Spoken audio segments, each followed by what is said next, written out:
সিম খেতে আমার একদম ভালো লাগে না, তাই আজকে ইউটিউব ঘাটাঘাটি করে একটা সিমের নতুন রেসিপি বার করেছি। সেখানে দেখছি সিম বাটা হচ্ছে, আর আমিও চলে আসলাম সেই রেসিপিটা ট্রাই করতে। দেখো, সিমগুলোকে তো ভালোভাবে নুন দিয়ে একটু ভাপিয়ে নিলাম। এবার কড়াই গরম করে খাঁটি সর্ষের তেল দিয়ে শুকনো লঙ্কার কালো জিরে ফোড়নে দিয়ে দিলাম। এবার ওই সিম সেদ্ধটাকে এবার ভালোভাবে বেটে নিয়েছি। এবার বেটে সিম বাটাটাও তেলের মধ্যে দিয়ে দিলাম।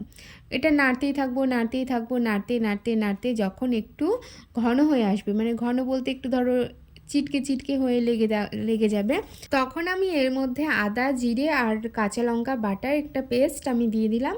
এটাকেও নাড়তে থাকবো। এবার সামান্য নুন আর হলুদ দিয়ে দিব, দিয়ে নাড়তে থাকবো। এবার এই ডোটা যখন একটু মানে তোমার আঠা আঠা হয়ে যাবে, তখন একটু এর মধ্যে চিনি দিয়ে দেবো।